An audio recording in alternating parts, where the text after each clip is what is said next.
Peace and welcome to the culture here on the Black Star Network. I'm your host, Farajii Muhammad. Thank you so much for tuning in and being a part of the conversation. Folks, we got a lot to talk about as we kick it off. Let's first talk about what President Biden administration is doing around the latest round of student loan debt as he cancels more debt for public service workers. We're going to talk a little bit about that. Also, we're going to be checking in with Dr. Barbara Logan of Teaching for America to talk about how a latest TFA report shows that if you have more diversity in the classroom, it leads to better educational outcomes. We'll have that conversation.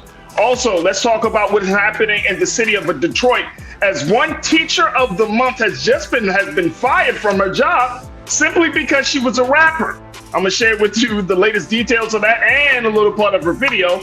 And later on, we'll talk about Carly Russell. This is the young woman that faked her abduction, how she has officially pled guilty, but now her situation may lead to stiffer penalties for those who are falsifying police reports. So we'll talk a little bit about that. Stay with us. It's all happening on today's edition of The Culture right here on the Black Star Network. Let's go.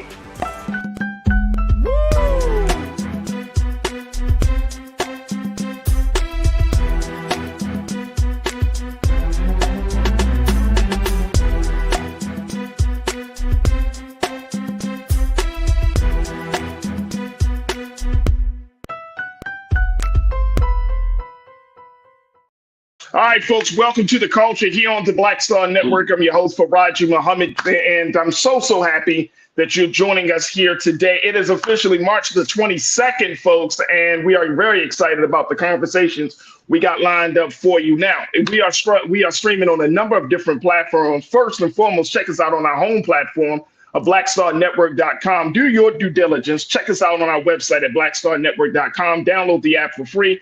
Follow us on all social media, and certainly we ask for your support, your financial support to help us in this digital space that we find ourselves in as we are embarking upon really creating a different set of conversations about issues and topics affecting Black America. So your support means a world of difference, and we thank you for all of those who have already supported to us here on Black Star Network. We're also streaming on some Amazon platforms. You can find us on Amazon TV on your Amazon News on your Fire TV. Thank you so much, Amazon, for your support. Also, make sure you find us on Amazon Prime Video, folks. That's right. Find us on the Prime Video app under Live TV, the news, or find us on Amazon.com under Prime Video, then Live TV, the news. We're also on the Freevee network, where you can find us on now under news, and check us out there at Black Star Network, as well as Plex TV, 24 hours a day, 7 days a week. Just search for Black Star Network or find us under Live TV, the news and opinion. All right, folks, let's jump into the conversations. It is Friday, and I'm joined by my two sisters who are doing a dynamic job in their respective fields, doing good for the culture. First and foremost, we are joined by my sister, Kimberly Morrow, who is a parent and educational activist. She's also the principal of the Doris L. Morrow Online Academy. She's doing some fantastic work, making sure that we're understanding education from a different paradigm. So my sister, Kimberly, welcome again to the culture. Always happy to have you. Hello, happy Friday. Happy Friday. And we're joined by my sister, Corinna Denise, who is a college admissions advisor, as well as political. And also she is doing some work in advocating for better education and a whole lot of other issues. So my sister, Corinna, thank you so much for joining us once again. How are you this afternoon? Peace. Happy Friday. Glad happy Friday today. That's right. That's right. Now, look, we all got shirts that says something on them. Yes. We do. So mine say Black King, because that's who I am. I'm a Black King. What does yours say, Corinna? Black colleges matter? There we go. It's quite appropriate considering what we saw just happen this week in Tennessee and what we might see is about to happen. Oh, also in Mississippi. You know, we got our HBCUs are online, y'all. So yeah, just wanted to bring awareness to that today. There it is right there. Black colleges matter. All right, Kimberly, what's your shirt say? Says empowering children is the way to go. Come on, there it is right there, yo. There it is right there. Empowering children is the way to go. All right, let's talk a little bit about the churn the children. Well, let's talk about college students, which all of us have a great love and respect for. College students today, it has been announced that President Biden has decided to move forward on another set of rounds.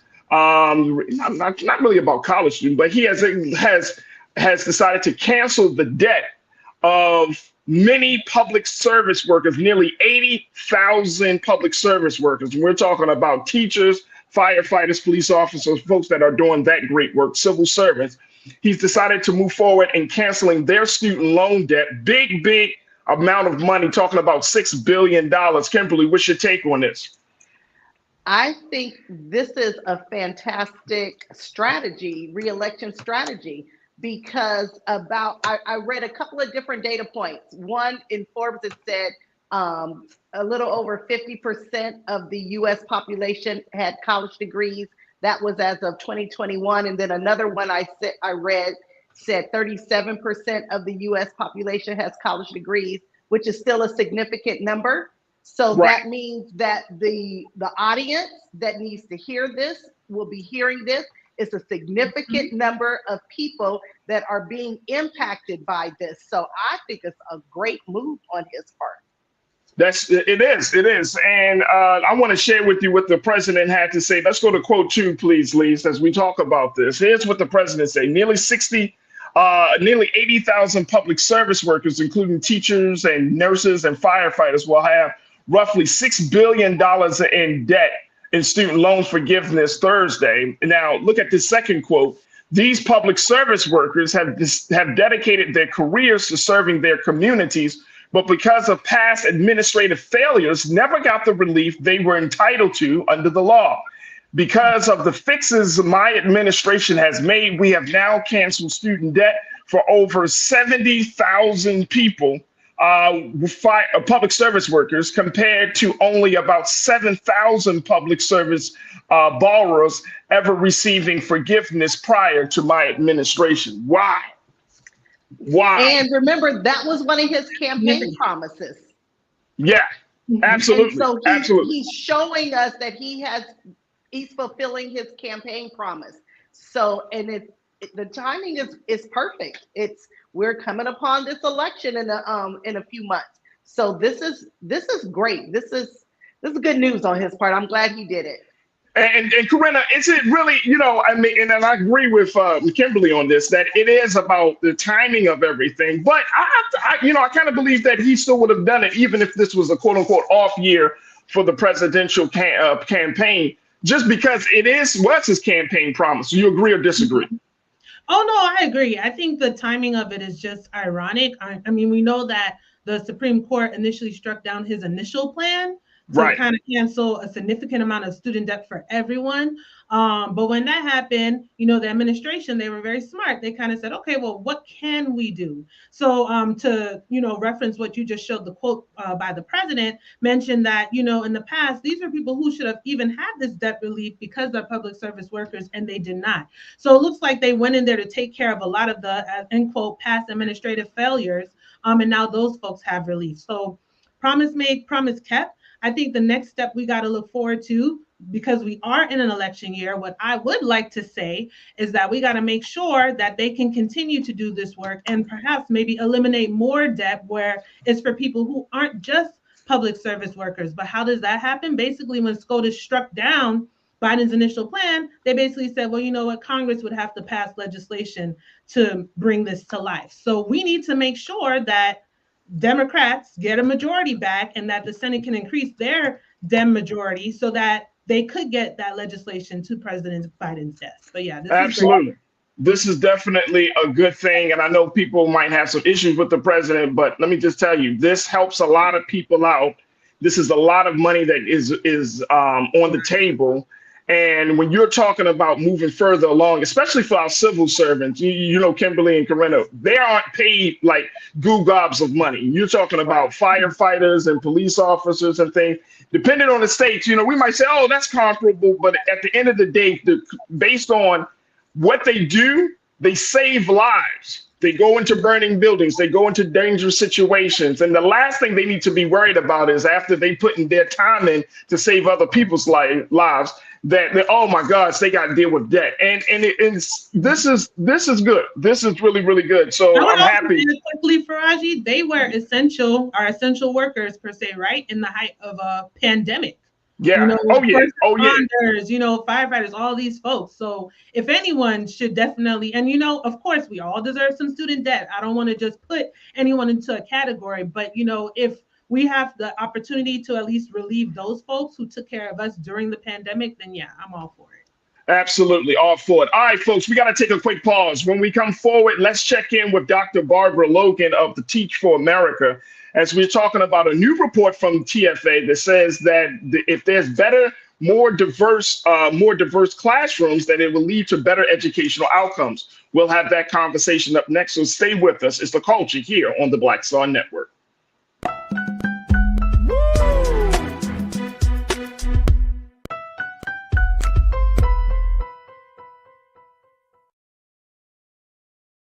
Pull up a chair, take your seat. The Black Tape with me, Dr. Greg Carr, here on the Black Star Network. Every week, we'll take a deeper dive into the world we're living in. Join the conversation only on the Black Star Network. Hi, I'm Dr. Jackie Hood Martin, and I have a question for you. Ever feel as if your life is teetering and the weight and pressure of the world is consistently on your shoulders? Well, let me tell you, living a balanced life isn't easy. Join me each Tuesday on Black Star Network for A Balanced Life with Dr. Jackie. We'll laugh together, cry together, pull ourselves together, and cheer each other on. So join me for new shows each Tuesday on Black Star Network, A Balanced Life with Dr. Jackie.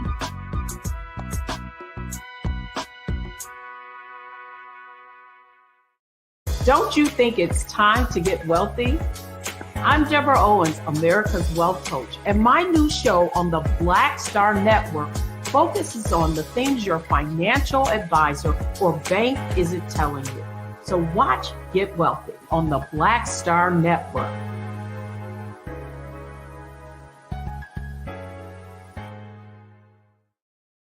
When you talk about blackness and what happens in Black culture, we're about covering these things that matter to us, speaking to our issues and concerns. This is a genuine people-powered movement. There's a lot of stuff that we're not getting. You get it, and you spread the word. We wish to plead our own cause. Too long have others spoken for us. We cannot tell our own story if we can't pay for it. This is about covering us. Invest in Black-owned media. Your dollars matter. We don't have to keep asking them to cover our stuff. So please support us in what we do, folks. We want to hit 2,000 people, $50 this month, raise $100,000. We're behind $100,000, so we want to hit that. Y'all money makes this possible. Checks and money orders go to P.O. Box 57196, Washington, D.C. 20037-0196. The Cash App is $RM Unfiltered. PayPal is R Martin Unfiltered. Venmo is RM Unfiltered. Zelle is Roland at RolandSMartin.com. Hatred on the streets, a horrific scene, a white nationalist rally that descended into deadly violence. White people are losing their damn minds. An angry pro-Trump mob storms the U.S. Capitol. We're about to see the rise of what I call white minority resistance. We have seen white folks in this country who simply cannot tolerate Black folks voting. I think what we're seeing is the inevitable result of violent denial. This is part of American history. Every time that people of color have made progress, whether real or symbolic, there has been what Carol Anderson at Emory University calls white rage as a backlash. This is the rise of the Proud Boys and the Boogaloo Boys. America, there's going to be more of this. There's all the Proud Boys, guys. This country is getting increasingly racist in its behaviors and its attitudes because of the fear of white people. The fear that they're taking our jobs, they're taking our resources, they're taking our women. This is white fear.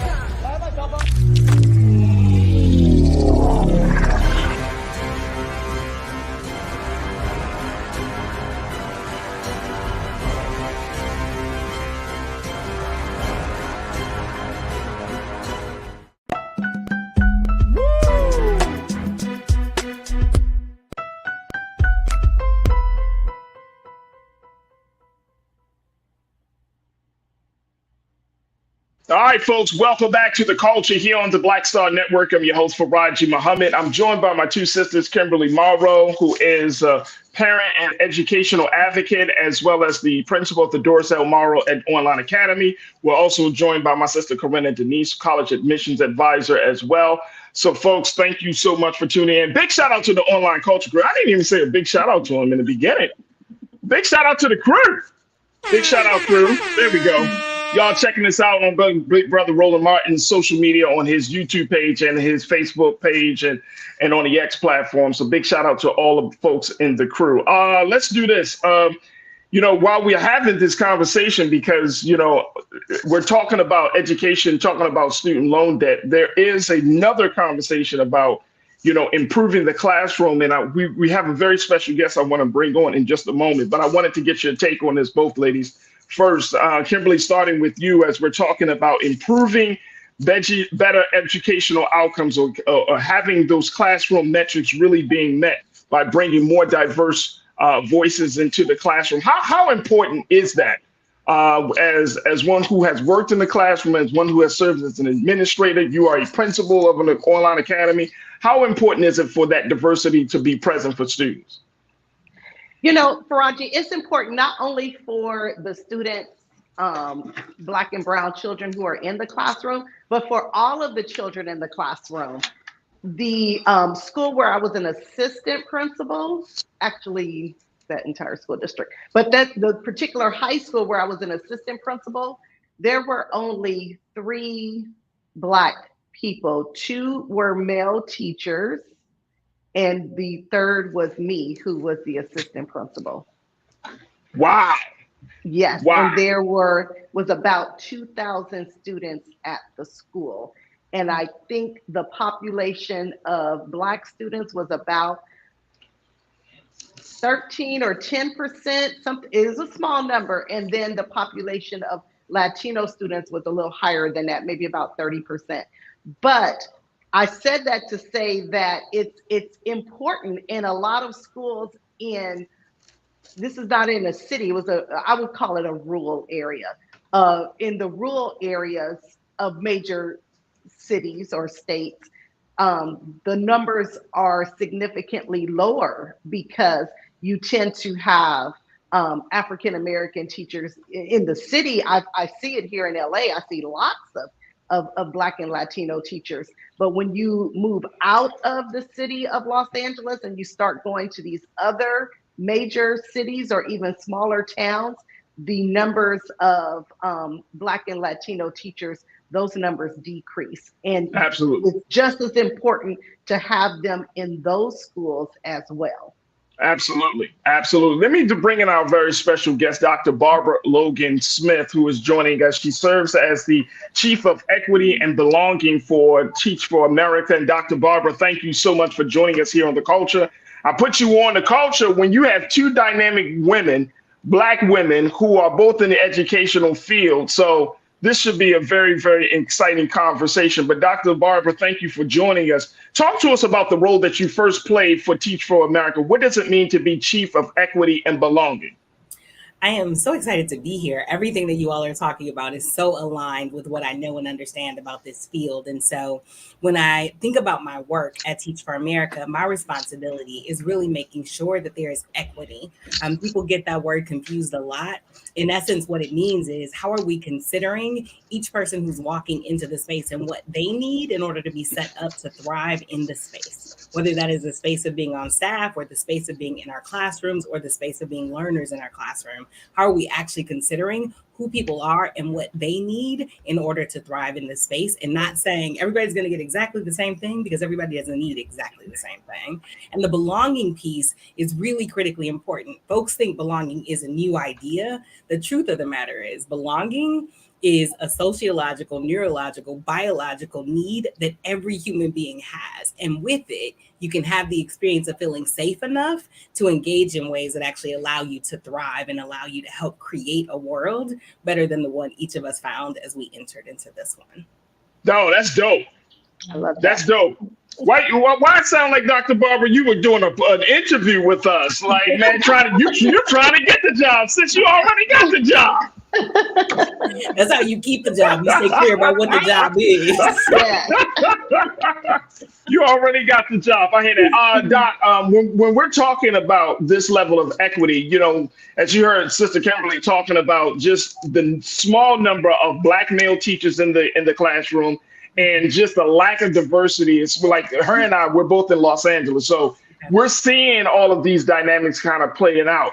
What is the role, or rather, what is the stance of Teach for America in terms of trying to change the dynamics? Is it to get more Black men into the classroom? Is it to get more Latinos into the classroom, get more Black folks in the classroom? What would you say are some of the priorities right now for equity and belonging? I would say that at Teach for America, what we're just super clear about is that you actually need a population of folks teaching our children that reflect the children themselves, as well as other folks who are deeply involved and invested in leading in ways that create the kind of equity I was speaking about a moment ago. To Kimberly's point, when you look across the country, more than 50% of the children are children of color. Less than 20, sometimes up to 21% of the teachers are actually people of color. And so what we are committed to at Teach for America is finding exceptional leaders who love the idea of educational equity and excellence and want to fight for that every single day because all of our children deserve it. But for the last decade, we've also been super clear that force that we're bringing has to be incredibly diverse. And I'm excited to tell you, Teach for America is one of the largest providers of racially and ethnically diverse teachers across this country. We're also one of the largest providers of diverse STEM teachers across this country. When you look across the country, 50% kids of color, 20% teachers of color. Teach for America's numbers, our current core, more than 50% folks of color. Our current core, folks that are recruited from all over the country, and in particular recruited from HBCUs, because we know that if you find that population, you're going to get this really important 4-pack. I don't know if you've heard about this 4-pack of benefits, but they represent representation. So kids actually look across the classroom and many of them are able to find someone that looks like them, that lets them feel like they belong, like they can be safe, like they can actually excel in this place because they're not just in a place where folks don't look like them. It gets you rigor. You actually find that folks are holding higher standards for our babies and they are meeting and exceeding them. It gets you rapport. These young people actually experience a situation where they're in the right kind of relationship and you get less discipline referrals. You get less expulsions for students. You get more involvement and engagement. You get parental engagement, attendance, all of those things come. And when those things come, you also get results, the last part of the 4-pack. So you got representation, you got rigor, you got results, you got rapport, and that actually sets our kids on the trajectory they deserve to be on to help co-create a better future than they've entered into. There it is. Look, we got to take another quick pause. When we come forward, let's get into more conversation as we check in with Dr. Barbara Logan-Smith from Teach for America. She serves as the Chief of Equity and Belonging. We got my sister Kimberly Morrow. We got Corinna Denise, and of course, we got you. Stay with us. It's The Culture here on the Black Star Network.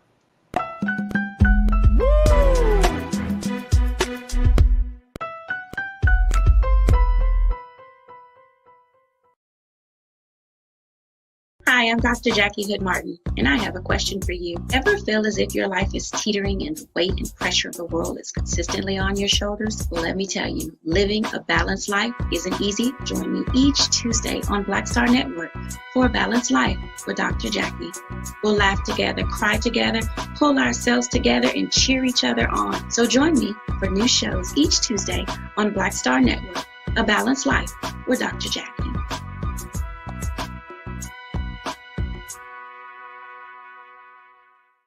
When you talk about blackness and what happens in Black culture, we're about covering these things that matter to us, speaking to our issues and concerns. This is a genuine people-powered movement. There's a lot of stuff that we're not getting. You get it, and you spread the word. We wish to plead our own cause.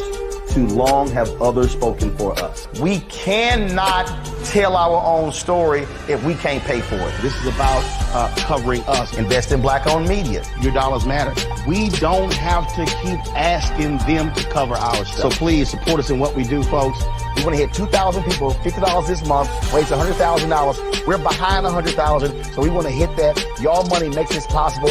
Check some money orders. Go to P.O. Box 57196, Washington, D.C. 20037-0196. Cash App is $RM Unfiltered. PayPal is R Martin Unfiltered. Venmo is RM Unfiltered. Zelle is roland@rolandsmartin.com. Hatred on the streets, a horrific scene, a white nationalist rally that descended into deadly violence. White people are losing their damn minds.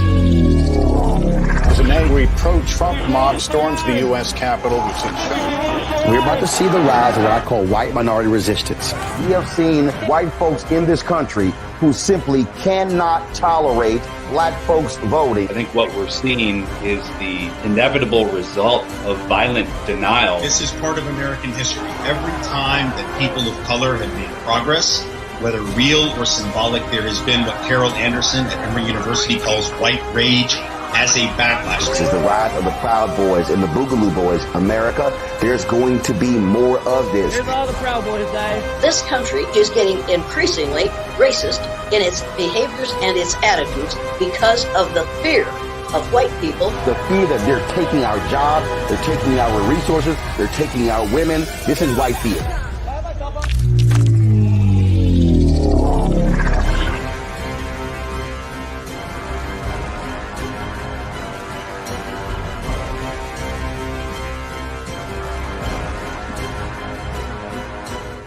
Pull up a chair, take your seat. The Black Tape with me, Dr. Greg Carr, here on the Black Star Network. Every week, we'll take a deeper dive into the world we're living in. Join the conversation only on the Black Star Network. Don't you think it's time to get wealthy? I'm Deborah Owens, America's Wealth Coach, and my new show on the Black Star Network focuses on the things your financial advisor or bank isn't telling you. So watch Get Wealthy on the Black Star Network.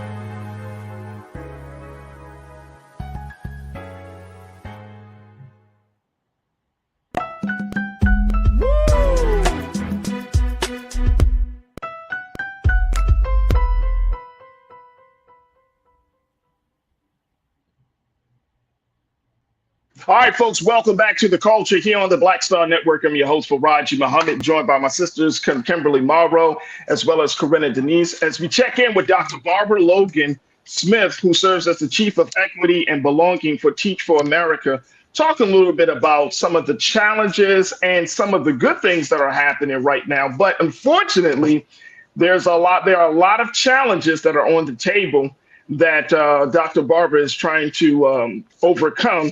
And she's trying to do the great work of getting more diverse classrooms. And this is based on a new report from TFA saying that if there's more diversity in the classrooms, there are better educational outcomes. And so we're talking a little bit about that today. Dr. Barbara, I want to get your take on how Teach for America is moving and responding to this ongoing, I would say, onslaught of attack against everything from Black history to banning books and everything. How is TFA moving in those spaces, especially in states that are Republican controlled? And I know some people say, oh, that's politicizing, but hey, I didn't make it political. They did, right? But how is TFA responding to that? And then, Corinna, I want to get your take on that as well. But how is that happening from a TFA point of view, Doc? I'll say a couple different things here. One, we are really making sure that we don't lose track of keeping the main thing the main thing. We can have a conversation about what books kids can read when you've actually ensured that all our kids can read. We can have a conversation about whether or not this should or shouldn't be accessible when you've actually done the real work to make sure every single child in each of our schools and school communities has the skills to read, to comprehend, to deeply understand, to discern, and to do the research that allows them to make decisions about where we are in this country, how we got here, and what's actually going to be required to move us forward. So first thing, we keep the main thing the main thing. Second, really do believe that children need an opportunity to have an experience of learning that is rooted in the truth, that is rooted in culturally relevant pedagogy and practices that allow them to feel seen, to feel like the conversation is relevant and relative to their experiences, and that actually sets them up to understand the world as it is. Both the things that we have been up to in this country that have been great and the things that have been greatly problematic for our people. And so we believe in actually setting ourselves up to have kids get access to real rigorous content that is reflective of the world and that sets them up to understand then and now how we got here and what it's going to take to get to a place where equity and excellence can coexist for every single person who is a part of this community. Absolutely. Corinna, what's your take on that? Oh, yeah, I definitely want to, I resonate with your sentiments just now, Dr. Logan, especially because the piece about, it's one thing that they're banning books and redesigning and restructuring different curriculums. But the question is, do we actually even have the resources to begin with? And what I mean by that is, I've been in a position on multiple occasions where, I'm spending out of my own pocket because I just want my kids to have, right?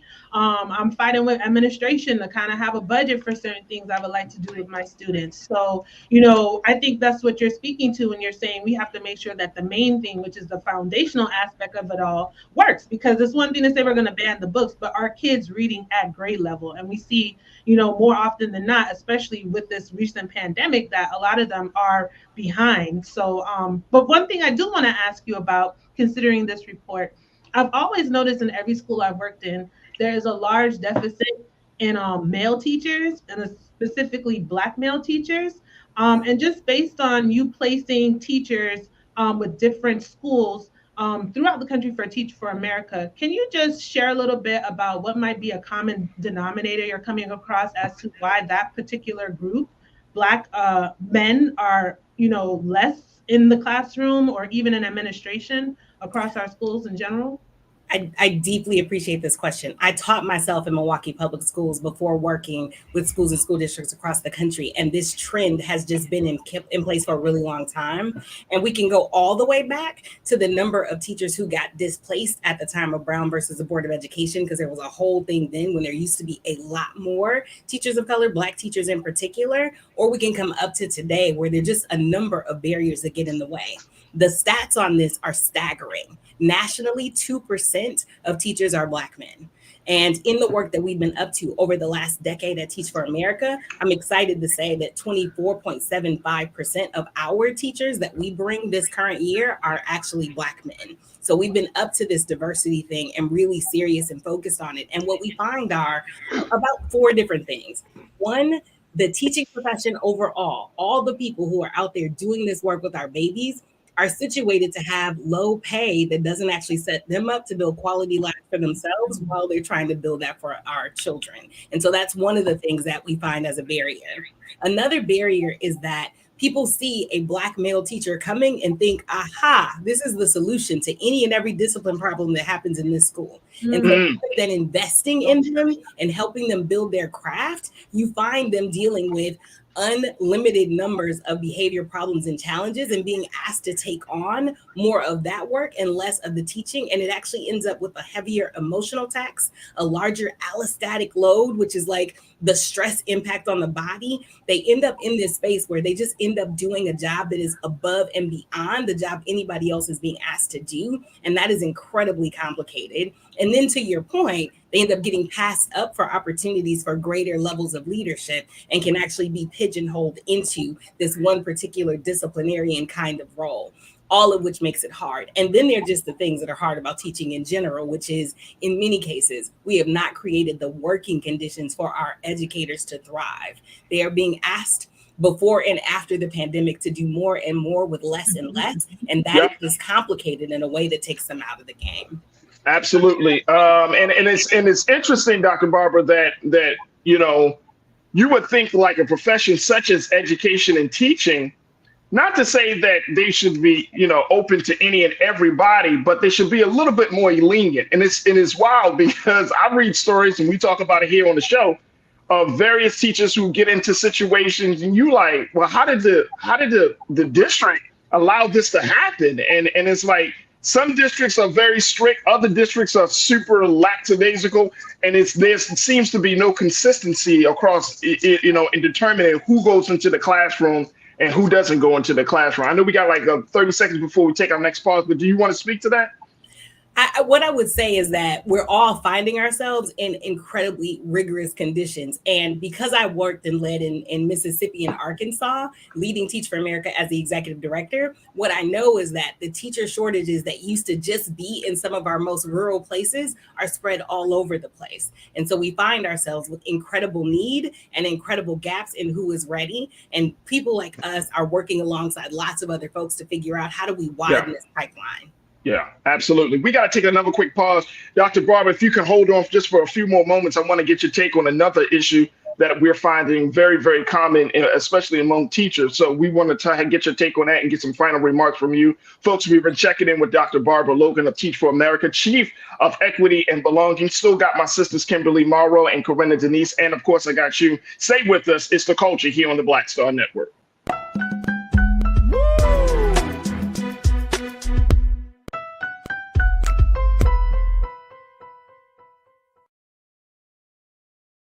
Hi, I'm Dr. Jackie Hood Martin, and I have a question for you. Ever feel as if your life is teetering and the weight and pressure of the world is consistently on your shoulders? Well, let me tell you, living a balanced life isn't easy. Join me each Tuesday on Black Star Network for a Balanced Life with Dr. Jackie.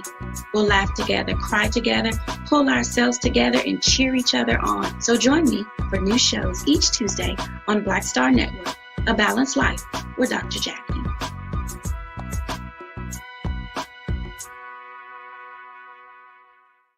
When you talk about blackness and what happens in Black culture, we're about covering these things that matter to us, speaking to our issues and concerns. This is a genuine people-powered movement. There's a lot of stuff that we're not getting. You get it, and you spread the word. We wish to plead our own cause.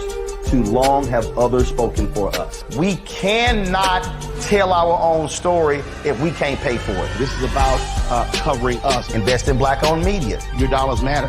We don't have to keep asking them to cover our stuff. So please support us in what we do, folks. We want to hit 2,000 people, $50 this month, raise $100,000. We're behind 100,000, so we want to hit that. Y'all money makes this possible. Check some money orders. Go to P.O. Box 57196, Washington, D.C. 20037-0196. The Cash App is $RM Unfiltered. PayPal is R Martin Unfiltered. Venmo is RM Unfiltered. Zelle is roland@rolandsmartin.com.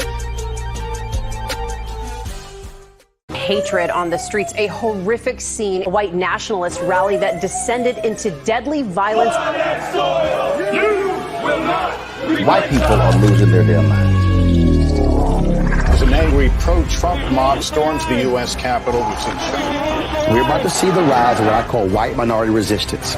We have seen white folks in this country who simply cannot tolerate Black folks voting. I think what we're seeing is the inevitable result of violent denial. This is part of American history. Every time that people of color have made progress, whether real or symbolic, there has been what Carol Anderson at Emory University calls white rage as a backlash. This is the rise of the Proud Boys and the Boogaloo Boys. America, there's going to be more of this. Here's all the Proud Boys, guys. This country is getting increasingly racist in its behaviors and its attitudes because of the fear of white people. The fear that they're taking our jobs, they're taking our resources, they're taking our women. This is white fear.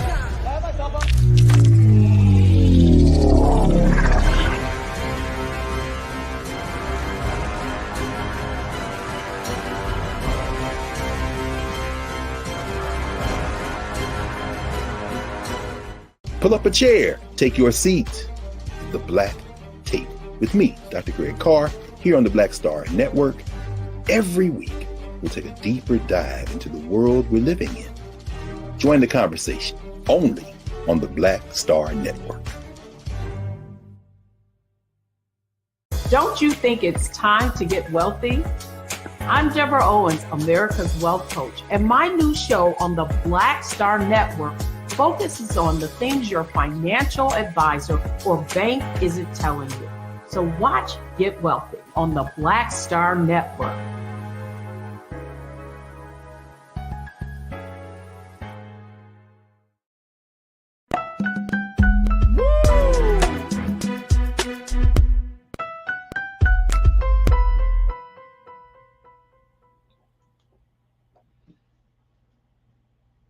All right, folks, welcome back to The Culture here on the Black Star Network. I'm your host, Farajii Muhammad, joined by my sisters Kimberly Morrow, Corinna Denise, as we are joined by our very special guest, Dr. Barbara Logan, Chief of Equity and Belonging,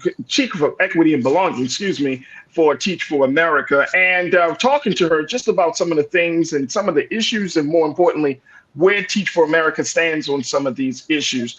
Dr. Barbara, I wanted to kind of get your take, because this has always been a part of the conversation. Every time Kimberly and Corinna and we get together, we always talking about money, putting the money on the table. And I think it's crazy that in 2024, that we're hearing more and more stories of teachers doing things, and this is going to be a part of our next segment, actually. Teachers who have decided that the money that they're being paid for their time, for their efforts, for all of that they put into the classroom, it's not a livable wage. It's not enough to keep up with the cost of living, and especially in a lot of these major big cities. And so they're deciding to do outside work that is oftentimes scrutinized, and they are vilified because they're just trying to make a living. They're just trying to earn. So I wanted to kind of get your take and where TFA stands on this issue. Is TFA advocating for more money to be paid to teachers across the country? How do we have this conversation? How do we institutionalize it and make this discussion about paying teachers more money a real policy, not just something that we talk about in these conversations, but making it real? What's going on with that? So I'm glad you're raising this. There's so much here. When I started teaching in Milwaukee Public Schools in the early 1990s, my entire salary was $24,413. Wait a minute, hold on. Wait a minute, hold up. It's a little better than that now, but in the 90s, $24,413 was. Kimberly, she's giving me a headache. Dr. Barbara's giving me a headache. I'm sorry, doctor. Can I say this?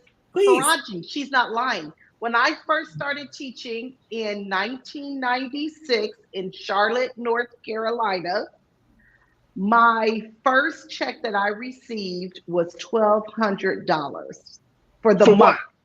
For the month. This is after I already had my master's degree. And I thought to myself, because I think I've told you before, I started my teaching career a little late. I had been from LA. I had worked at a law firm in LA as a file clerk. I made more money when I was a file clerk with no degree than when I became a teacher with a master's degree. So she is not telling you anything that is untrue. I know she's not. I know she's not, Kimberly. It's just the simple fact that now you brought this other element into it. You have a master's degree. It takes years to go to school, put all this time in. You got dissertations. You got to make all these things. You got all this time that you got to put into the classroom, and then you're making less than people who don't have master's degrees. Yeah. And Dr. Barbara, I'm wondering to myself, like, we can talk about education in this country all we want. We can say that the children are the future, like the old song says, right? We can say all of that. But guess what? We don't put our money where our mouth is. Yeah. We do not pay. We talk about teaching. Like one of our crew members said it, and I agree. He said, I think you don't like my music. He said, teaching is one of the most noblest professions that you can ever do. Absolutely. We are but guess what? Heroes. And you can't tell me in America, you can't say in America that teaching is a priority when teachers are getting less than $50,000 in major states, but athletes who work 4 months a year. Mm-hmm. I'll tell you this, Teach for America cares a lot about this issue. We really do believe the compensation structure has to be fundamentally different than it has been for all teachers. And what we understand is that that's especially true for folks whose families do not have generational wealth that you're asking to step into the classroom. And so if you're asking folks to do that, you have to have a different structure for pay. And we have invested time and resources to find about $16 million that we offer to people in the form of grants and stipends to support them in coming into this. But we also work alongside lots of people nationally and in each of the local regions where we are to help folks find new and different avenues to create a different kind of compensation system, because we cannot ask people to do what was already named, right? It's not even just that you are using that salary to try to live. you're also using that salary to try to buttress for your classroom things that you don't have. And so we have to pay people differently as they come into this incredibly noble and incredibly important profession, such that it can be a livable wage. And there are communities that are trying to figure out how to not even get to 50,000, but how to make sure every single person who's teaching actually has $100,000 a year. So there are districts and communities and groups and organizations like Teach for America working to try to create a reality where folks actually are compensated in ways that create livable wages and don't require an additional job on a job that already takes more than 8 hours a single day. Right. Now, let me just throw this out there just for transparency, Corinna and Kimberly. I do know teachers who have made up to close to $100,000 in the classroom, but they have attained certain levels of certification. They have different certification levels and ranks and everything. I do know that. I know one teacher, she made $96,000 and she teaches in the classroom, right? So those things they are happening, but it's not district by district. It's not across the board. Right. And when teachers find themselves in those situations where, the district gets mad at them for having outside jobs and all of those things, does TFA, as your job as chief of equity and belonging, do you feel compelled to say, you know what, we need to stand up for these teachers? Because guess what? They wouldn't have to do this outside job. They wouldn't have to be on OnlyFans if they were getting some money. I was like, I bet he's going to reference OnlyFans. I bet before the question is over, we're going to go to OnlyFans. I'll say this, Farajii. I'll say this. We try to make sure people really do understand what the policies and procedures are within every district, such that folks don't find themselves in a place where they've made a set of choices because they're trying to live that actually don't enable them to be able to show up with and for kids. And so we try to be proactive on the front end. How do we help you find other opportunities, other ways of doing this work and having the compensation that you need, such that you don't find yourself in between a rock and a really hard choice that take you away from actually being able to serve our students in our communities. Absolutely. All right, Janae said what TFA uncovered, but I don't think resolved, is how hard it is to teach. TFA took a business corporate model, but outside of pay, it didn't really translate well in the classroom. What's your take on that, Doc? So I appreciate this question. We are always in the conversation about where we've been and what we figured out. We are super clear now that part of what also has to be true is that we've got to support the whole person who is coming into teaching.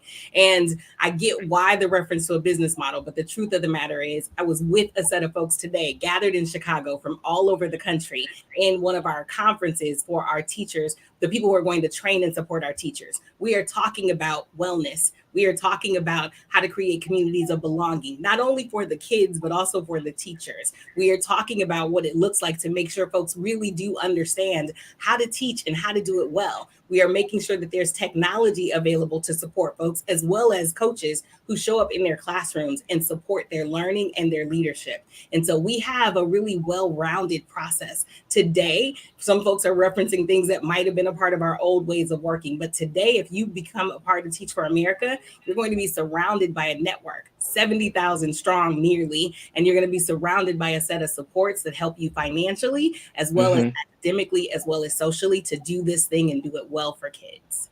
I hear you. Brother Damon Blissett, one of our great culture crew members, he said, Farajii, I have been asked many times to get into teaching. There is no money there. I'm not switching from engineering to teaching. I get it, but here's the thing. Hey, look, let me just say, Brother Damon and Dr. Barbara, people ask me all the time, Farajii, you should teach about communication and media. And I'm like, I should. Are they going to pay me? If I may, I would just like to mention, because when I was in the classroom, this would always be something that would come up with my students. As soon as they hear the word teacher, they usually equate that with their teaching environment. Yes. And at the end of the day, we do have to remember that everything does start with education. So Brother Damon, you're an engineer. I would imagine maybe too, you're teaching future engineers in a college setting how to be engineers, right? It doesn't necessarily always look like secondary education, whether it's K through 5, middle school, or then high school, right? There's variations to this thing. But I think for our conversation today, it sounds like we're talking specifically for K through 12, where unfortunately, yes, teachers have always been the unsung heroes. The salary is definitely a turn off. And, I personally have always had to supplement my income when I was working in schools. So, realistically, it's like you got to live. And I think we do have a lot of people who want to teach and to do all the things, but we just don't have the support. Personally, and I would love to hear Doc's take on this quickly. At the very, very, very, very, very, very least, in my view, I think starting salary for teachers should be at least $65,000 a year, at the very least. That sounds doable, Doc. What's your take? I think that works. And I think that what becomes really interesting, because we're in a model that's across the country, there are places where that would actually be a real functional livable wage. And there are a couple places where you'd still be trying to figure out what else you need to do to supplement. And so, but I am aligned with this idea of how do we figure out what it actually takes to have a livable wage in all the different places across this country and make sure teachers have that. And I think in some cases, $65,000 is a good place to start. And in other places, we still need to be thinking about, is that actually the amount of money that allows them to live, to be able to have the things that they need, some of the things that they want, and to be able to show up in classrooms, not worried about the ways in which they're going to take care of themselves as they try to help us take care of our kids. Really quickly, Doc, what's your take on administration in terms of how administrators are being paid? And this is no shade on any administrators, but, it's something that people have talked about this in my hometown of Baltimore all the time, how the CEO of the Baltimore City school system, she gets paid over $400,000 if you include bonuses and all of those things. But what's your take on it? Is the model for payment or compensation in that regard too top heavy? Are we putting more money back into the administrators, whereas we should be putting it to the teachers who are on the ground level, who are in the trenches, who are doing the hard work? And this is courtesy of who do I see this saying this, that the administrators. This is important. But what's your take on this, Doc? Yep, I have a couple thoughts about that. One is we have a tendency to think about things as this one piece of pie that everybody can only have slivers of. And it's such a scarcity oriented model. There's enough money in this country for us to actually get really serious about paying all of our educators fair and equitable wages. And so I don't get in a lot of conversations about, should we take this money from Peter to pay this money to Paul? I want to talk instead about how do we actually create the kind of financial systems that are stable, that are not rooted in your family only has this community and they only have this tax bracket, so you only get this. How do we actually create a real financial model for our schools that allows all of our educators to have what they need, all of our kids to have what they need, and allows this country to thrive? There it is right there. Tiana brought that piece up. Tiana said teachers can be paid well if we cut back on administration. And apparently Kimberly said, hell no. Let me educate the audience as to why I say that. So when people look at an administrator's salary and it's significantly higher than a teacher's salary, here's the reason why. Most teachers can get extra pay for tutoring. So when you had mentioned, people that have made the $100,000 mark. Well, probably because they got paid extra for tutoring. They got paid extra for different activities. So when I was a teacher, if I chaperoned a dance, or if, certain things that I did extra, if I volunteered to sub another teacher's class, all of those things come with extra pay. When you're an administrator, that's your salary, period. So the extra hours that teachers do, they get compensated for that. The extra hours that we do as administrators, there is no compensation. So when I was an administrator, I was required to attend the football games. I was required to attend these particular basketball games, to attend meetings outside of the normal school day. I was required to do those things. There was no change to my salary. In the summertime, I was required to put in a couple of weeks as the administrator on duty. For a number of years, there was no extra compensation to that because it's built into my schedule. So a lot of times people look at administrators, they're getting paid so much money. We're putting in so many hours. I actually had someone that did the breakdown and said that actually our hourly wage, if we broke it down as an hourly wage, our hourly wage was like $10 or $12 an hour.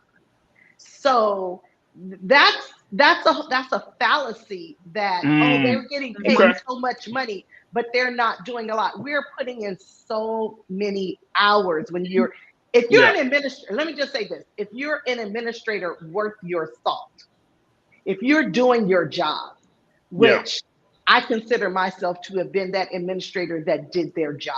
So I put in a lot of time.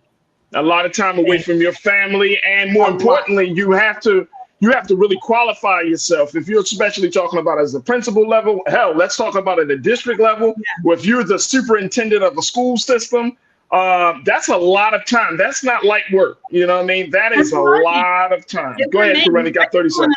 I just want to acknowledge quickly, Cindy D in the chat says administrators have to teach 10 years to even be an administrator. I wish. That is not the case, sis, in a lot of places. One of the schools I worked in, one of the best places I would say ever in my career, where I actually love walking into work every single day. My second year, we got a new principal who only had like 6 years of teaching experience. And it just made the foundation and the culture of the school just go in a wastebasket. I'll just put it that way. So I wish, that administrators did have more classroom experience prior to getting into administration. It would definitely help with how they support their teachers and staff within the school setting, but that's just not the case. And I also just want to add on quickly to everything that Kimberly mentioned. That was one of the reasons, honestly, why I wasn't really too interested in becoming an administrator. My friend was like, hey, we could do it together. And of course, the thing is more money, but I'm like, okay, it's not always about the money, even though, yes, but like your time, you got to show up outside of school hours. Are you going to be at the homecoming football game or the baseball game next weekend? So those are all things to consider. Everyone has their responsibilities accordingly as far as administrators and teachers. And the last thing I'll say, even with guidance counselors, last county I worked in, a lot of even the teachers had this perception that guidance counselors made more money, but on the salary schedule, they are teachers. The only difference is a lot of them just had the master's degree to be guidance counselors, but depending on the step or the levels, which you'll see a lot of those teacher salaries look like in various states, you're considered a teacher and you're getting that teacher salary. So I just wanted to add all of that. And Cindy said, Corinna, that's the case in her state. That is the case. That's so right. You're talking about state by state, requirements. And to your point, Kimberly, you're absolutely right. It's a lot of time, a lot of effort, a lot of training that has to be put into it to even serve on that level. Dr. Barbara, we thank you so much for being with us. How can people get more information about TFA, the work that you are doing with being Chief of Equity and Belonging? Absolutely. I am happy to have had an opportunity to be with you on being this conversation. It's so important. Folks can reach us at teachforamerica.org. On that page, you can find out more about what we're up to. You can find out about things like the School Leaders of Color Conference, where we're not only increasing diversity, but really creating spaces where our teachers have an opportunity to come, to be together, to be safe, to plan, to dream, and to get even better at their craft of teaching our children. Thank you so much for having me today. You're welcome. Thank you so much, Doc. We truly appreciate you. And thank you so much for the work you're doing for the culture. Thank you. Folks, we got to take a quick pause. When we come forward, let's talk about how one teacher of the month was fired for a rap career and how she has been trying to battle to clean up her name. We'll talk to you about the story of Dominique Brown in Detroit. Stay with us. It's The Culture here on the Black Star Network.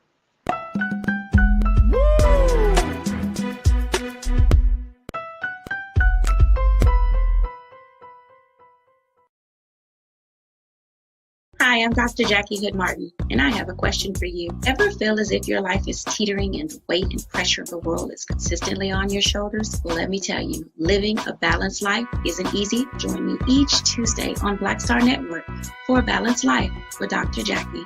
We'll laugh together, cry together, pull ourselves together, and cheer each other on. So join me for new shows each Tuesday on Black Star Network, A Balanced Life with Dr. Jackie.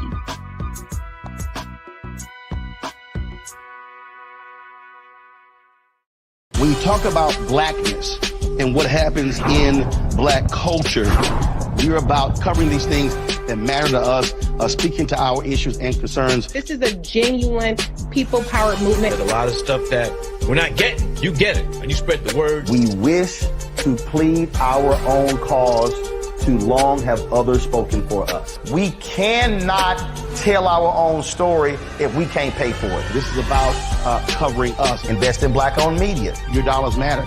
We don't have to keep asking them to cover our stuff. So please support us in what we do, folks.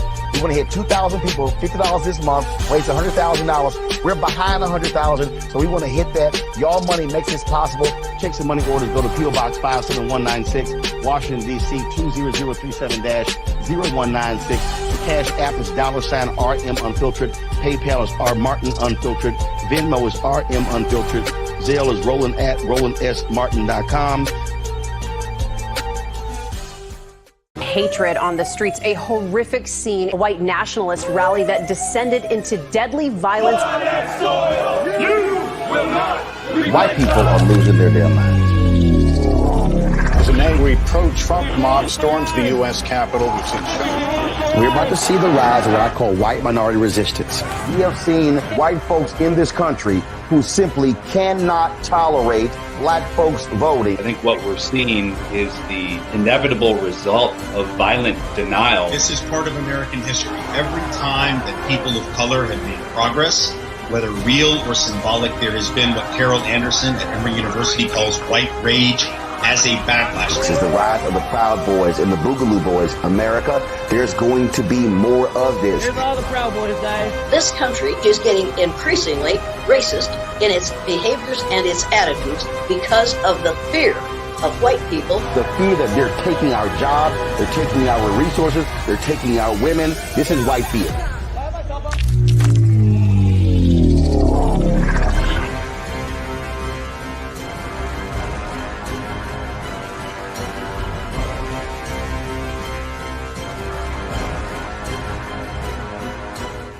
Pull up a chair, take your seat.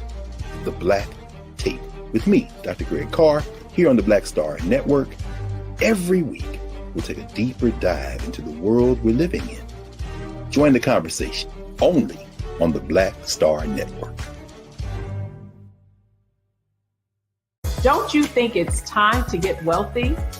I'm Deborah Owens, America's Wealth Coach, and my new show on the Black Star Network focuses on the things your financial advisor or bank isn't telling you. So watch Get Wealthy on the Black Star Network.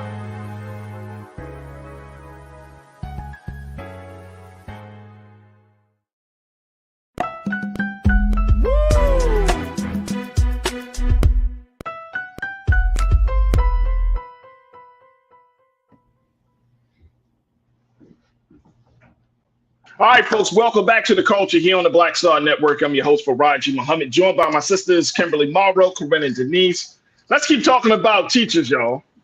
First, that was a great conversation we had with Dr. Barbara Logan. It was. Great conversations, and I'm so happy that she was able to join us today. And the three of y'all and this guy, I can join in as well because I.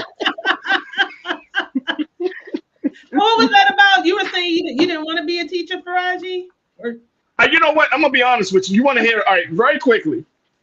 My mother had told people when I was very, very small as a child. She said when he grows up one day, he's going to be a teacher. Now, this is when I was a baby, so I didn't know. And God bless my mom. So it's like when and I never officially got into the classroom, but now it's like, yeah, Mom, I'm a teacher. I'm a teacher. You are. You don't have to be in the classroom. You are a teacher. Yeah. So that's always kind of been that vision has always been over my head, like teaching in some way, shape, or form, in some capacity, sharing knowledge with other people has been part of my path. And so it goes to show you that when your parents put certain things out there about you, that you could be following their path. So put the great things on your children. But yeah, like I've thought about it. Even here, on a college level, not necessarily back in high school, but on a college level, I said, maybe I should, be an adjunct professor. You know what I mean? Talking about certain things. But yeah, I definitely have thought about it. It seems so rewarding, and I have done it when we have done social justice camps and those type of network, workshops and stuff. I've done youth leadership development workshop and everything. And I'm in front of the classroom. You're talking about 20, 30 young people in the classroom. who want to be there. Now, that's the thing. They wanted to be there because they know they were going to get something from it. But at the same time, there was still some challenges because you're talking about shifting people's thinking from seeing themselves from one place to go to another. So there were some challenges, but I would say it's highly rewarding. And of course, you know, I just have a huge love, Nira as a teacher and everything. So it's just like huge. I had nothing but respect for anybody that's in the classroom, and especially if you're doing a great job.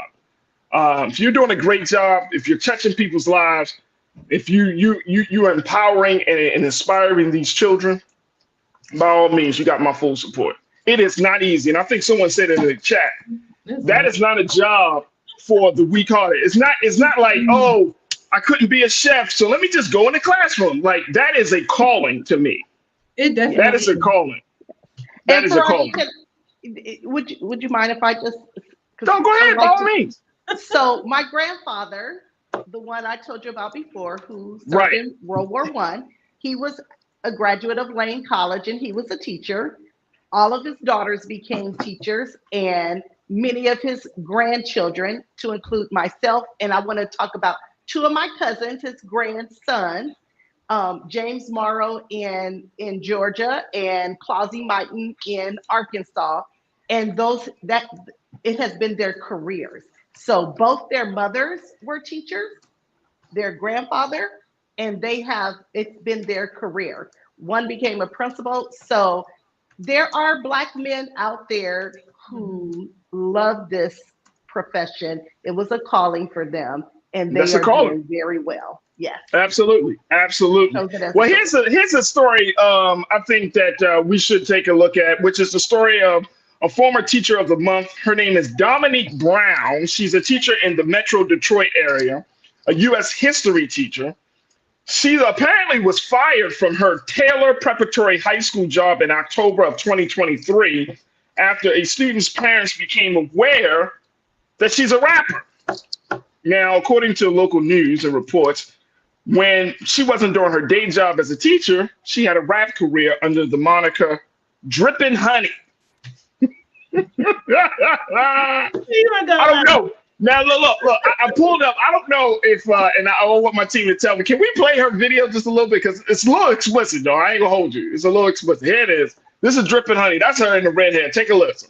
Baby going crazy like the 80s. I put it on the floor and I dare bitch to take it. Niggas running around the city. Owe me money, shit is silly. Buy my money just like 50 hoes. Mad, I got the power and the juice now. Been talking shit, I'm from the 48219. This nigga texting me, but I ain't never got the time. He asked him how I'm doing, bitch, I'm always on the grind. I'm just being started if a nigga think I'm lying. The money's where my mind at. Got that raw honey, you can find me with a high vet. Real, recognize real, who the fuck is y'all? Gave that nigga play and I watch him drop the ball. Niggas wanna blame me, how the fuck you fall? If my back against the wall, run it up till I can't no more. I ain't no hoe, I'm out the door. Switch your in the phone, but my eyes look at her.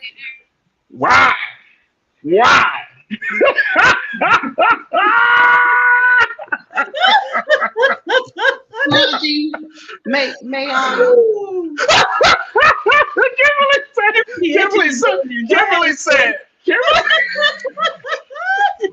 Kimberly said, Farajii, may I? Go ahead, Kimberly. Okay. And I read her stuff. I read what you sent us, and I read her post. And I'm sure she's a very professional teacher. But here's the thing.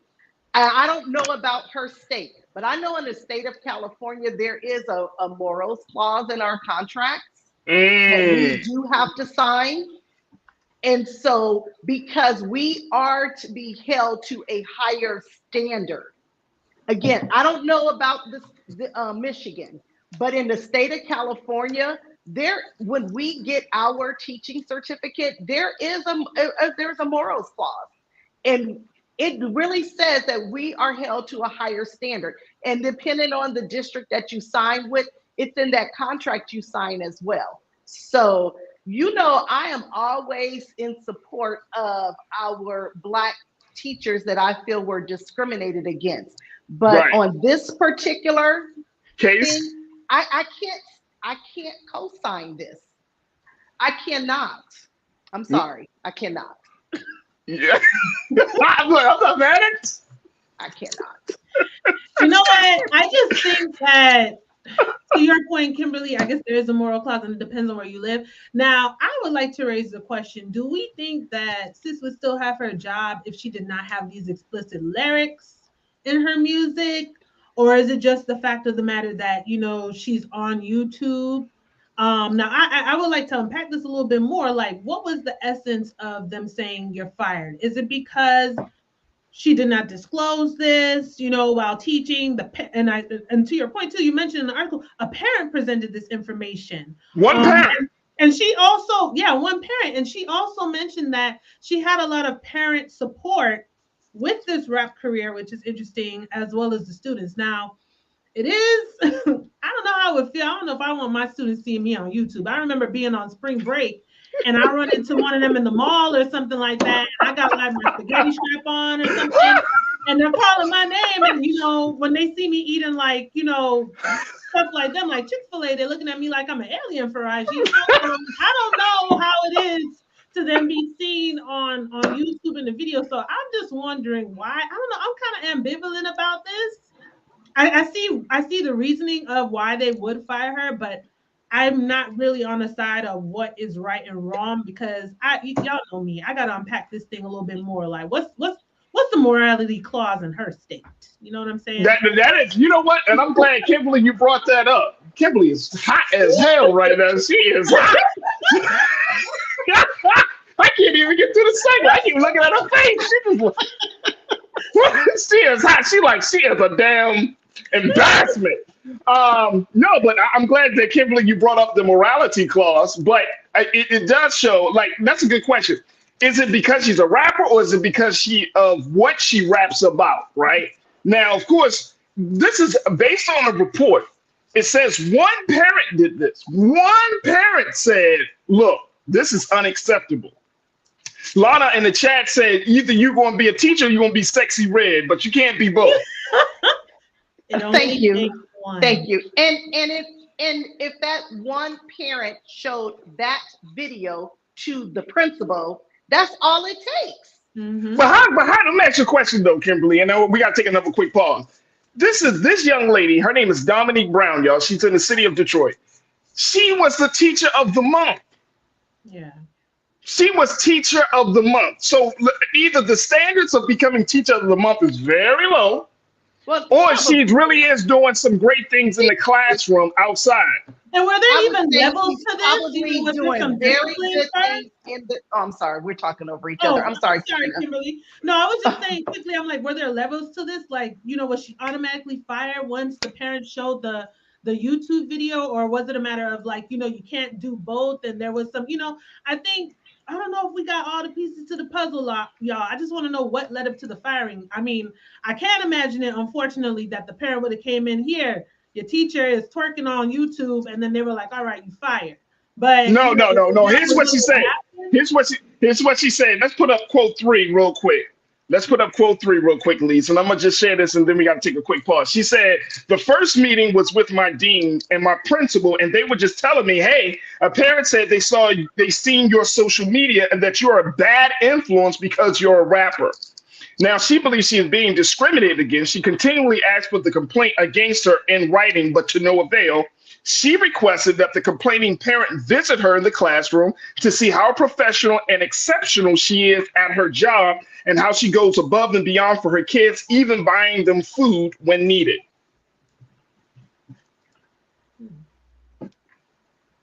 Okay, again. Let's take a quick pause. I want to take a quick pause. And let's take a quick pause. When we come forward, let's continue the conversation about how a teacher of the month has officially been fired for her rap career, and she's trying to clear her name. Stay with us. The conversation continues on the other side here on The Culture on the Black Star Network.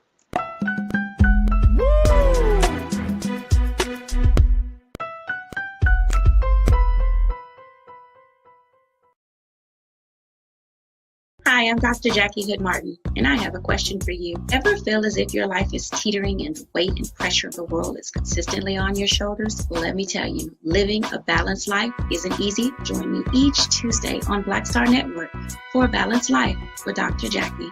We'll laugh together, cry together, pull ourselves together, and cheer each other on. So join me for new shows each Tuesday on Black Star Network, A Balanced Life with Dr. Jackie.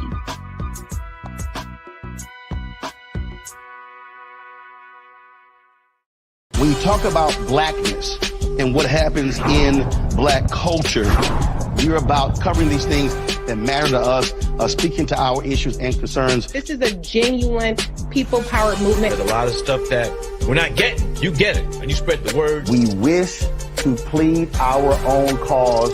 Too long have others spoken for us. We cannot tell our own story if we can't pay for it. This is about covering us. Invest in black-owned media. Your dollars matter.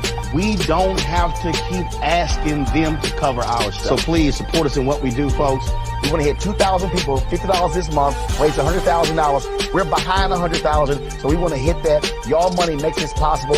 Checks and money orders go to P.O. Box 57196, Washington, D.C. 20037-0196. The Cash App is $RM Unfiltered. PayPal is R Martin Unfiltered. Venmo is RM Unfiltered. Zelle is Roland at RolandSMartin.com. Hatred on the streets, a horrific scene, a white nationalist rally that descended into deadly violence.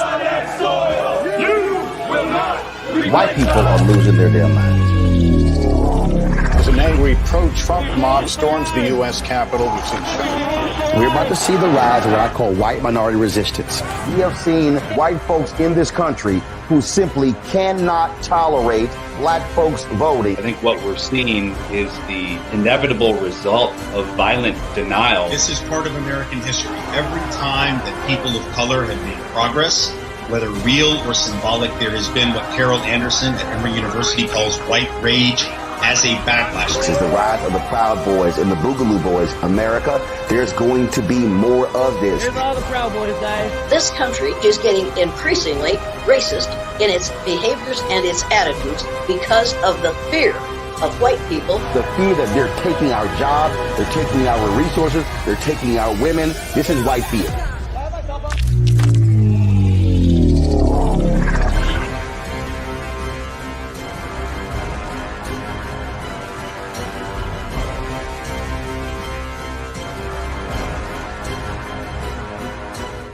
Pull up a chair, take your seat. The Black Tape with me, Dr. Greg Carr, here on the Black Star Network. Every week, we'll take a deeper dive into the world we're living in. Join the conversation only on the Black Star Network. Don't you think it's time to get wealthy? I'm Deborah Owens, America's Wealth Coach, and my new show on the Black Star Network focuses on the things your financial advisor or bank isn't telling you. So watch Get Wealthy on the Black Star Network.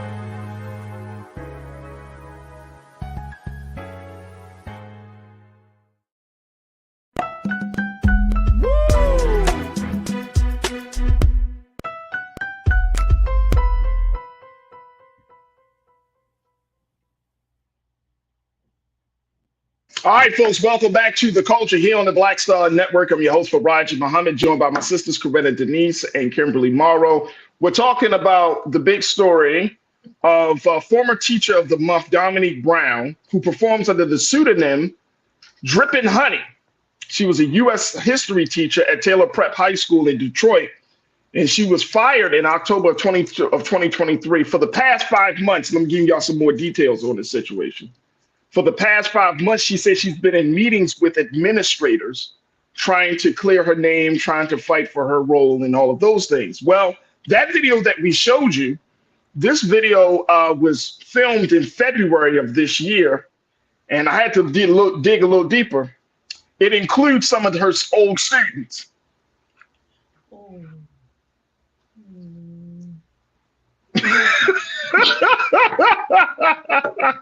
At that point, we're kind of at the end of the road. It's like it includes some of her old students. So This was like a response video to all of that stuff that she was going through, and she just had a video and bop bop bop, and wanted to respond the way young people respond today. They take it to the video, they take it to social media, they put it in a song. When she made this video, it was after she was fired? It was made in February of this year. She was fired in October of 2023. So this was like a response video. Yeah. You got some of the old students in there to show like the support and the camaraderie. Right. She's from there. She's from there, Corinna. She's from there. Got it. Well, why is Kimberly? Wait. Why is Kimberly so quiet? I'm trying to understand. Kimberly, talk to us. What's going on? And this is where I feel like my age and my generation kind of takes. That's another point. Here, yeah. Because, and this is one of the things that I was starting to see when I was, still in the traditional school setting, that a lot of these, at the time, it was more millennial. So she seems like she might be a Gen Z, or I don't know. But anyway, the younger people coming in, their professional, the way they think is just so different. Gen Xers kind of think more like baby boomers, and we take professionalism a lot differently. So I started to see a shift in the way teachers were acting and responding to things. And for that generation, it's like, for them, that's okay. But at some point, this is still a profession that, again, most states have some type of morals clause, and it has been established that teachers do have to adhere to a higher standard. So I don't understand why she would think that was okay to respond in that way when she's still trying to get her job back. Now, going to I don't know if it was a school district, I don't know if it's a charter school, a private school. I don't know what type of school that Taylor Preparatory is. I don't understand how they did not allow her an opportunity to correct the situation, or if they did, like Corinna said, there are some things some unknowns. I know for the public school district where I was, and the way tenure works in the state of California, if you're a tenure teacher, there are different steps that have to take. If you're a non-tenure teacher, we can go in and release you without cause. So there are things that we don't know, but I'm looking at it from a different generational standpoint, where in my eyes, that is unacceptable. It's unprofessional. She probably was a dynamic, wonderful teacher in her classroom, but I don't know. I don't think that teachers should be responding to their situations in that way. I don't think that's the most professional way to This was the last. This was. I mean, but look. And I think, and I hear you, Kimberly, and I think that there is so much to, like, so many different layers to this particular case, because back to your point, generational, this is a generational response, right? Whereas back in the day, even folks my age or older, might say, oh, we're going to take it to court, or we're going to take it in a different way.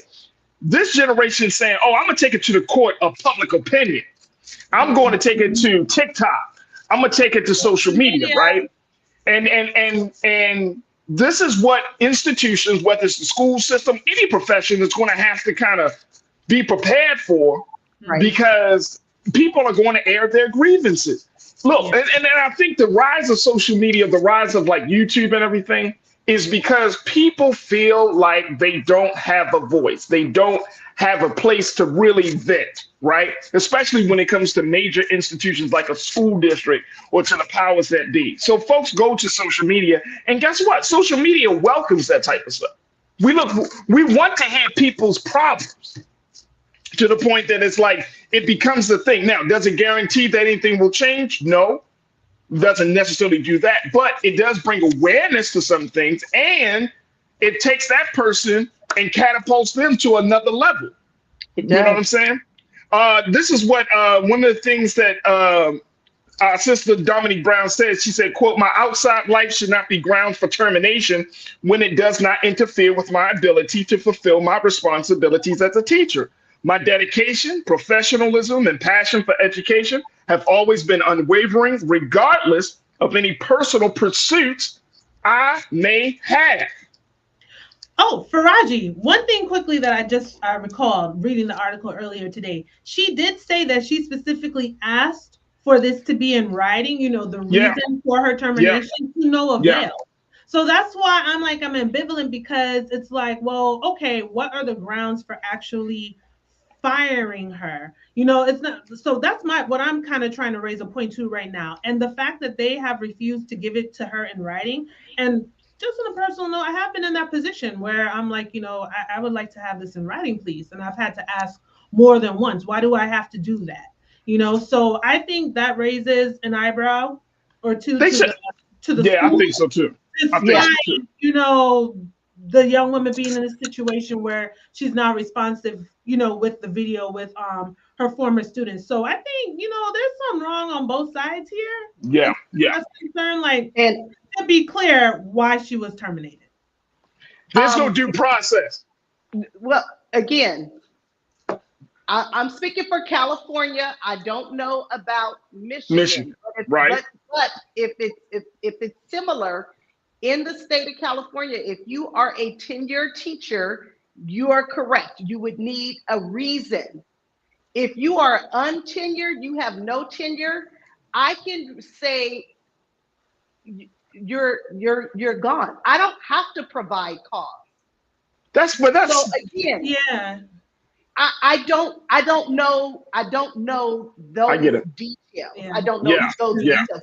But I'm telling you, if she were a teacher here and I was her principal and I told her we're letting you go, what is the reason? No cause. That is a legitimate reason. That's here. Right? If you are not tenured, I do not have to put anything in writing. I do not have to give you a reason. So again, I don't know that state's situation, but I will tell you here, no cause. I'm glad you mentioned that, Kimberly, because it's one thing to give a reason, but I think just now what I was speaking to is just to have it officially in writing to say, as of X date, you are terminated from such and such school. It sounds like she didn't even get that. But what you're saying specifically to California is that you don't even have to give that. So it really is a matter of... And that's sad, though. I'm going to be honest with you. I don't like that. But Farajii, let me tell you why. This is what I was told. Yeah. Because when you get into a reason, then it's, did you give them a way to correct it? Did you do this? Did you do that? Well, that's due process. You're putting yourself in a situation. But for non-tenured teachers, and tenure becomes after the second, I think you have to do 2 years to get your tenure. So within those first 2 years, it's sort of like a probationary period. So it gives the school an opportunity where if they see that you're not a fit, and I've had that conversation where I've had a teacher try to get me to tell her a reason, well, why? That's I think that is, I don't have but to give you a reason. I hear that's the policy, and I'm not disputing that, Kimberly. I'm just saying that's still not fair, because you know the ins and outs of the violation, but you can't explicitly tell me why, what rules have I violated? Because suppose I'm trying to go into the next school, or suppose I'm trying to get into another position, right? And it's like, nope, we don't have to tell you. That kind of sounds like that doesn't sound fair. And I mentioned that too, because at the time I was an assistant principal. I wasn't even a principal.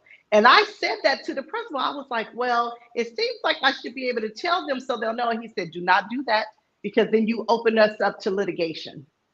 Well, but you're talking about somebody's livelihood here. I get it. You know what I'm saying? I get it. And I'm not saying that it's right. I'm just stating. And I hear you. Hey, I'm like Brian Christian. Brian, you said, wow, really? I would want a reason for getting fired explained to me, not no reason. I mean, and I agree, because it's not unsatisfying. You know what I'm saying? That is completely unsatisfying. Like, and the problem, and going back to what you're saying, first thing, if this complaint was submitted anonymously, that's one. This complaint was submitted by only one parent, that's two. And then you're talking about, well, what part of the rules and regulations did I violate that was not made clear? That's number three. So you mean to tell me that I'm gonna lose my livelihood because somebody can just say something and then I'm gone without me defending myself, without me understanding what the nature of my violation is in comparison to the policy of the school? Like, come on, man, I'll take them to court. One more question. How long has she been a rapper? Was she a rapper before she became a teacher? You know, she could have had stuff. She said that. She said that. Look, hey, real quick. She said that. She said that. She started teaching in August of last year. She said, it is worth noting that when I was hired as a teacher, my involvement in the music industry as a rapper did not hinder my candidacy. I was judged based on qualifications, experience, and potential to positively impact the lives of my students. Somebody's trying to cover their ass because they didn't do the necessary research. They didn't think about it. Like, you know, so we got to be fair in that retrospect, right? Because if she had art, this was her career before she became a teacher, then it's like, what happened with the background check? Like, it's like, why didn't that happen? So I think you're right, Farajii. There could be some covering up there. I just think it's just a matter of, do we fully evaluate the case on both sides of this? And she got Teacher of the Month.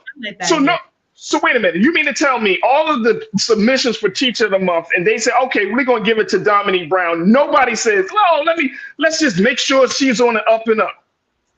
Nobody. You can go to her social media page and see she's a rapper. Now, and if she's had a good evaluation, she got Teacher of the Month. Obviously, she's doing something good in the school. So I just raised the question, like, despite whatever, methods, or for lack of a better word right now, rules and regulations they have in place, did she have an opportunity to say, well, you know what, you're going to have to step away from this? I just wonder what all led up before it was just firing. And then why did she even respond the way that she did? She could have been in negotiations with them from before. Maybe something went awry, and then sis was like, all right, I'm going to drop this video on y'all. There's just so many other things. There's a lot of questions. Hey, that just goes to show you that, when you work for certain places, you do have to be mindful of the rules and regulations. You got to be mindful of things that could be held against you and things that could be for you. And Dominique Brown is no longer in the classroom. I'm sure she's going to continue to make music. But this is another moment that the teaching profession, the industry, can look at itself and say, we got to do a little bit better. I understand that the lyrics might be problematic. I understand that you don't think that, your child's favorite teacher is a rapper. But at the end of the day, that sister still should be respected enough to get some sense of due process in this whole process. Even if nothing else, she should have said, you should take down, we're going to give you a warning. And then once you get past this warning, we're going to let you go. Whoever that parent was is an influential person.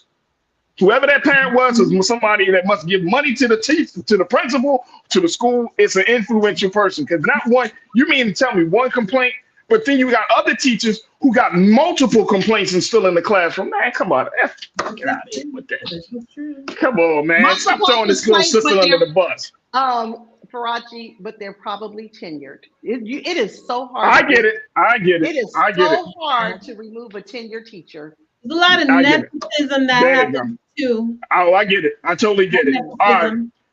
Let's take a quick pause. When we come back, let's talk about Carly Russell. Stay with us. It's The Culture here on the Black Star Network.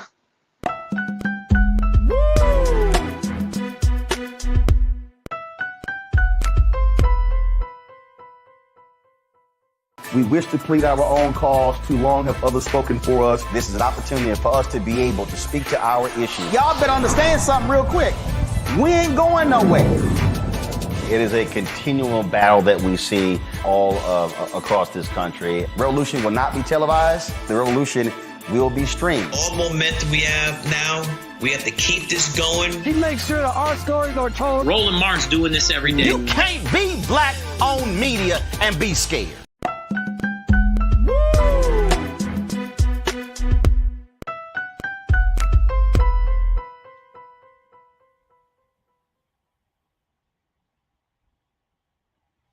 right, folks, welcome back to the Culture here on the Black Star Network. For our final conversation, let's talk a little bit about Carly Russell. Y'all remember Carly Russell, the sister who back in July of last year created a whole situation about her being abducted. She was gone for 2 days, only to find out that she made the story up about seeing a baby on the side of the road, then being forced into a truck, and that whole situation, and how Alabama actually put a lot of time and energy and effort and money to make sure to see if they can find her. And then it ended up that she made this whole thing up. Well, yesterday, I think it was, she had admitted in court that it was determined that she was found guilty.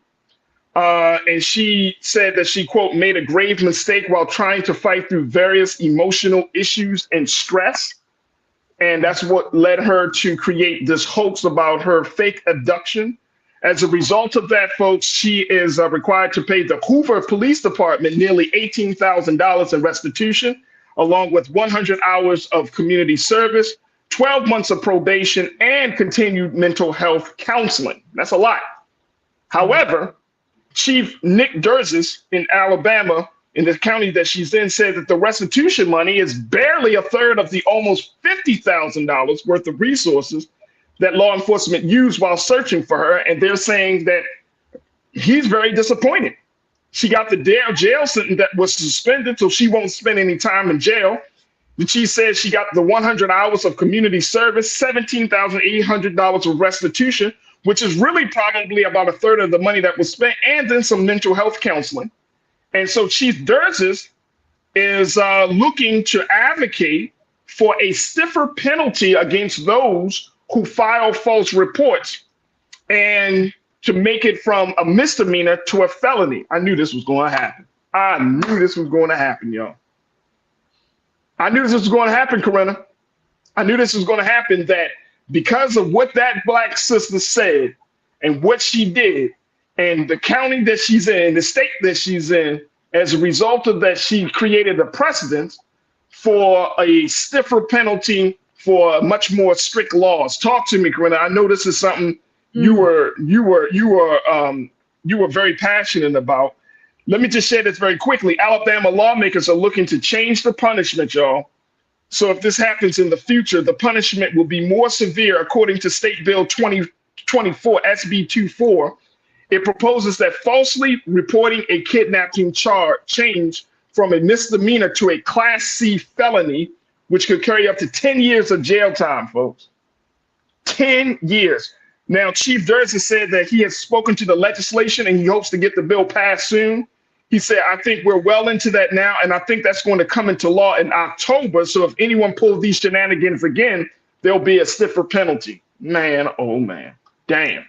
I mean, I think some folks have pulled shenanigans like that before, and maybe it just wasn't as magnified as Carly Russell. But unfortunately, I will say this, and just to wrap it up quickly, we already know, like, got to make an example out of us, you know, the Black folks. And unfortunately, Carly's decision created this segue into them saying, okay, now another reason, another impetus for us to go ahead and change the law. So it doesn't pan out well. And I think that was a lot of our upset when we found out that this was a made-up story, because a lot of us were rooting for her in the beginning, like, we need to find her. And we always talk about how Black women, you know, are like the most disrespected, forgotten when it comes to cases like this. And it's just so unfortunate. And, you know, I hope sis learned her lesson. You know, we got to be more mindful, especially how we move in the world, particularly of who we are and what we've been through and what we're still going through. And we just see now, they're going to Alabama. I wouldn't be surprised if we see that in maybe other states, especially our southern states. You know, they kind of tend to mirror each other. So, man, Carly, yeah, we got to make better decisions, better choices. But yeah, Farajii, I'm not surprised. Kind of new. Yeah, I'm not surprised. Kimberly, are you surprised or what? No, I'm not surprised. But you know what? I would like to say kudos to her for taking responsibility. I mean, she could have went in there, pleaded not guilty and dragged this out, but she took responsibility. So I give her that. I'm very upset that she lied about it to begin with. And I understand why they were frustrated with the process and with her sentencing. But you know, Farajii, I'm about redemption. And so I'm thankful that she at least acknowledged the error of her ways and didn't try to double down on it. So, and I'm sad that they're going to do this. I wish they would put that much energy and effort into passing those types of laws when it comes to people filing false reports on Black people, calling the about Black child selling water. You know, I would like to see that same energy going into these people making false claims, calling the police. But I agree, but this is Alabama. Yeah, and those things happen in Alabama. And that's what I'm saying. And Brian Christian is on the same page as you, Kimberly. He said, can this new law be used against cops who lie on their reports? In our imagination. Right. You know, get our collective power and push for it and put people in to make it happen. But yeah. No, it's not going to be used against them. No. But we know it's a double standard. The sad part about it is that, you know, I really feel for the sister. I really do. It's just sad that our issues, when we mess up, it becomes institutionalized. It becomes the foundation of policy that leads to more disenfranchisement, more, you know, abuse come from the powers that be. So that's the thing. And I think that, you know, if nothing else in this country, in Black America in 2024, Kimberly and Corinna, we got to understand, as much as some of us try to disassociate ourselves from our people, we like, no, I'm not like one of those Black people, blah, blah, blah. By the system standard, you are still seen as part of the larger group. So anything that any one of us does affects all of us. It's just very simple. It's very simple. And I'm always surprised to hear that, man, I wonder why they treat the sister like this or why they treat the brother like this. Because we are disenfranchised. We are the marginalized ones. It's not about one individual. And there is a double standard, but at the end of the day, we as Black folks in this country, it just goes to show us you cannot separate yourself from your people. And we try to do it every day. We try to do it with our social status, our money, the place that we live. We try to get up out the hood and try to disassociate ourselves every day so that way we can be judged according to a different standard. But hello, hey guys, it's 2024. That's not happening. So if Corinna, if you do something, Black women, Black men going to take the hit. If I do something, Black women, Black men are going to take the hit. If y'all see it, y'all see it, y'all see it. Am I wrong on this though? Unfortunately, sadly, you're not. You're not. I mean, I don't see it. I don't see it, but it's unfortunate. I'm glad this sister finally admitted. She said she has some emotional issues. I hope she gets some, but I know that the state of Alabama is going to throw the, I would leave Alabama if I were her. I would leave Alabama. Well, like she don't have no children. It's just a blueprint being laid out for everything. So like I said, it's just a matter of who got next. So it's like, man, they're gonna make a whole policy about your mental health situation, a policy that may hurt more people in the coming months, right? They're going to change it from a misdemeanor to a Class C felony. I would leave the state of Alabama at this point. So it sucks, but we can't run away from how our actions could affect our people, right? And it just goes to show you we can't separate ourselves from that. We definitely can't separate ourselves from that. All right, Kimberly, Corinna, I appreciate y'all both for joining me always on Fridays. I didn't have to bring out my hazmat suit, Corinna, so thank you for sparing just a little bit part of my skin. So welcome, Farajii. I appreciate it. I hope y'all have a great Friday. Hope y'all have a fantastic weekend. And God willing, we will reconvene sometime next Friday and chat with one another. So thank y'all so much. All right. Have a great weekend. Appreciate y'all. All right, folks, that's going to do it for me as well. I thank each and every one of you. Big shout out to Kimberly Fulcher. Kimberly, thank you so much for being another great donor for our network. There we go. Kimberly put something in the pot for us. And so I thank you so much, Kimberly, for doing all of that and being a part of the conversation. Big shout out to the Online Culture crew for making today's show so great and for your ongoing support. Make sure y'all go to our website today at blackstarnetwork.com. Download the app for free. Follow us on social media at Black Star Network, and we would love to get your support and connect with you. Also, follow me, yours truly, at The Real Farajii on Instagram and at Farajii on X. I would love to connect with you there. And of course, we want you to stay tuned. Up next at 6 p.m. is Roland Martin Unfiltered. As always, never be afraid to challenge what's wrong, stand for what's right while being yourself in the process. God willing, we will talk on Monday for another exciting edition of The Culture right here, only here, exclusively here on the Black Star Network. And I see you, Danny Piku. Thank you so much for being another donor for the Bring the Phone fan club at a level 1. Danny, thank you so much getting his donation in at the end of the show. Truly appreciate you, man. Thank you so much. All right, folks, I'll talk to you soon. Have a great weekend. Peace.